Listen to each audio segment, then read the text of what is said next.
नमस्कार मित्रों, इस्लाम धर्म के जो प्रमुख पर्व हैं उन प्रमुख पर्वों में ईद सभी परिचित हैं, लेकिन कई लोग भ्रम में रहते हैं क्योंकि प्रतिवर्ष ईद के नाम से 3 पर्व मनाए जाते हैं। ईद मिलादुल नबी, ईद उल अज़हा और ईद उल फितर। ये 3 ऐसे इस्लाम धर्म के प्रमुख पर्व हैं जिसको समस्त संसार के जो इस्लाम धर्म के मानने वाले हैं वो मनाते हैं। तो इसलिए मैंने सोचा कि इन तीनों ईद में क्या अंतर है वो एक जन सामान्य आदमी समझ जाए, इसके लिए वीडियो आपको दे रहा हूँ। आप इसको देखें और इन तीनों ईद की जो अलग अलग विशेषताएं हैं उनसे परिचित हो। सबसे पहला पर्व जो ईद के रूप में मनाया जाता है वो ईद मिलादुल नबी है। ईद ए मिलाद उल नबी। अब देखिए, इसमें एक शब्द नबी है। नबी कहते हैं पैगंबर को। हजरत सल्लल्लाहु अलैहि वसल्लम जो पैगंबर माने जाते हैं इस्लाम धर्म में, उनके जन्मदिन के उपलक्ष्य में जो पर्व मनाया जाता है वो है ईद मिलादुल नबी।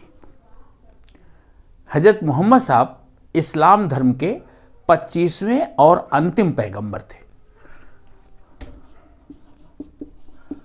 25वें व अंतिम पैगंबर।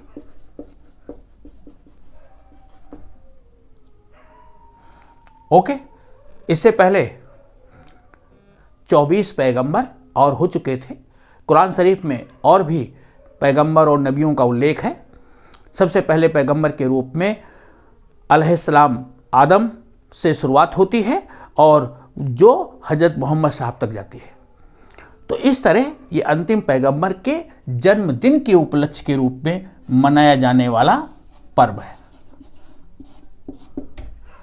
जो इस्लामी कैलेंडर के जो हिजरी कैलेंडर है, हिजरी कैलेंडर के तीसरे महीने रबी उल अव्वल, हिजरी कैलेंडर जो है इस्लामी कैलेंडर, हिजरी कैलेंडर का तीसरा माह है रबी उल अव्वल।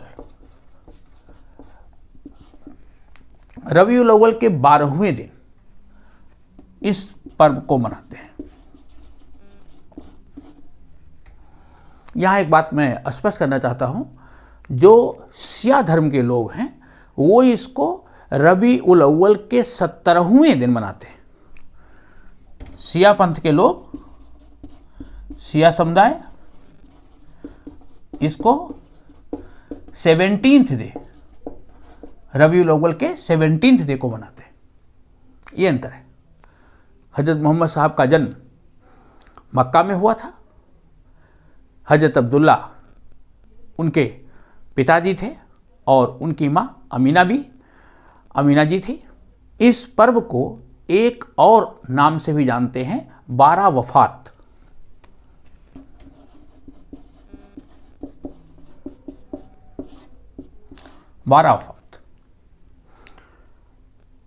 हजरत मोहम्मद साहब के जन्मदिन पर एक विचित्र संयोग भी है। ऐसा संयोग केवल हजरत मोहम्मद साहब और बौद्ध धर्म के संस्थापक महात्मा बुद्ध के जीवन के संबंध में मिलता है। जिस दिन इनका जन्मदिन है उसी दिन इनके जन्नत नसीब होने का भी दिन है। और इसी तरह बुद्ध पूर्णिमा भी भगवान बुद्ध के जन्मदिन और उनके स्वर्गवास का भी दिन है। तो मोहम्मद साहब के ये जन्मदिन और जन्नत नसीब होने का दोनों का एक ही दिन है। सबसे पहले इस्लामिक समुदाय में ईद उल मिलादुल नबी मनाने की परंपरा अब्बासियों ने प्रारंभ की। सबसे पहला मुस्लिम सुल्तान कौन था जिसने ईद मिलादुल नबी मनाई? उसका नाम था मुजफ्फर अल दिन गोकवारी। पहला सुल्तान मुजफ्फर अल दिन गोकवारी, ये पहला सुल्तान था।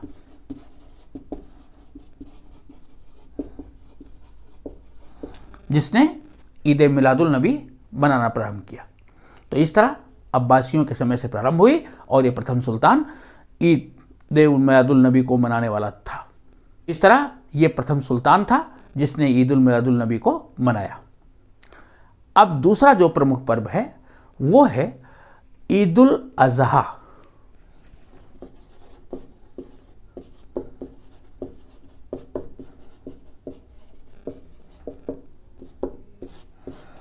इसे ईद कुर्बा भी कहते हैं।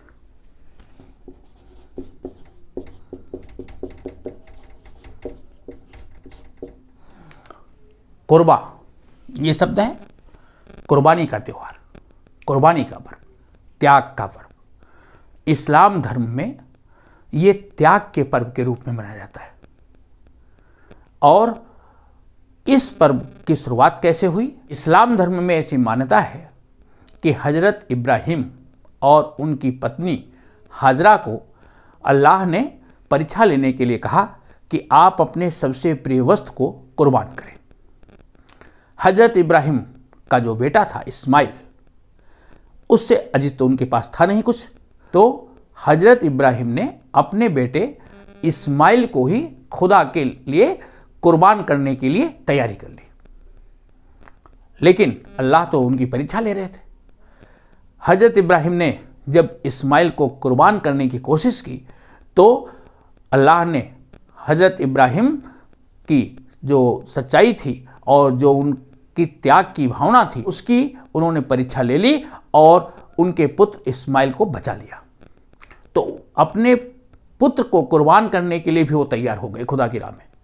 तो इसलिए इस पर्व को कुर्बानी के त्यौहार के रूप में मनाया जाता है, जो इस्लाम धर्म के लोगों में त्याग का संदेश देता है। ओके, तो ये थी ईद कुर्बा या ईदुल अज़हा। तीसरी और बहुत ही महत्वपूर्ण पर्व के रूप में मनाई जाने वाली ईद है ईद उल फित्र।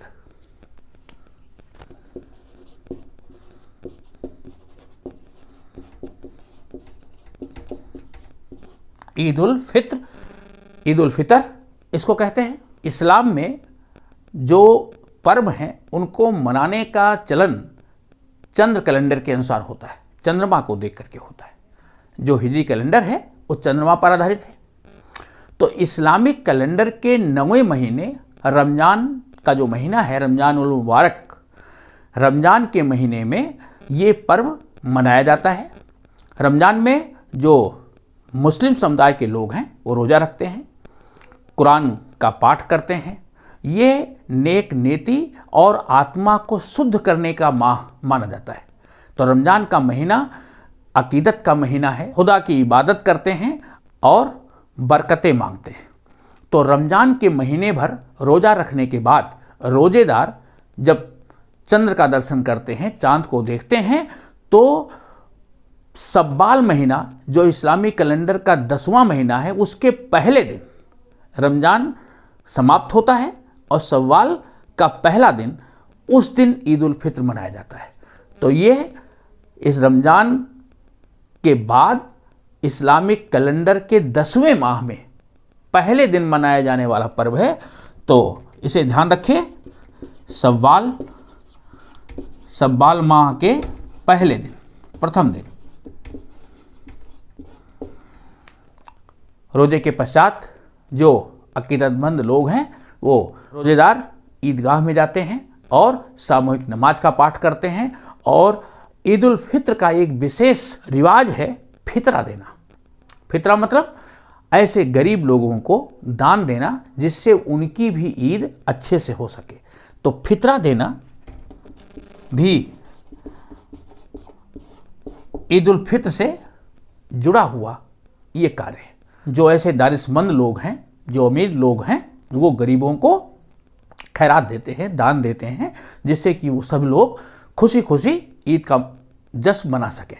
तो परस्पर भाईचारा और प्रेम का संदेश देने वाली मीठी ईद के रूप में ईद उल फित्र को मनाया जाता है। क्या आप जानते हैं कि ईद उल फित्र को मनाने की परंपरा कब से चालू हुई? बहुत से लोग इसको नहीं जानते। ईद उल फित्र को मनाने की परंपरा हजरत मोहम्मद साहब के द्वारा जंगे बदर के बाद 624 से चालू हुई। 624 सीई में पहली ईद मनाई गई।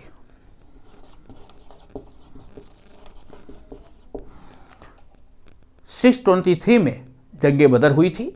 जंगे बदर की जीत के बाद रमज़ान के महीने में रोज़े रखे गए और पहली ईद हज़रत मोहम्मद साहब के द्वारा मनाई गई। जंगे बदर 623 सीई में हुई थी।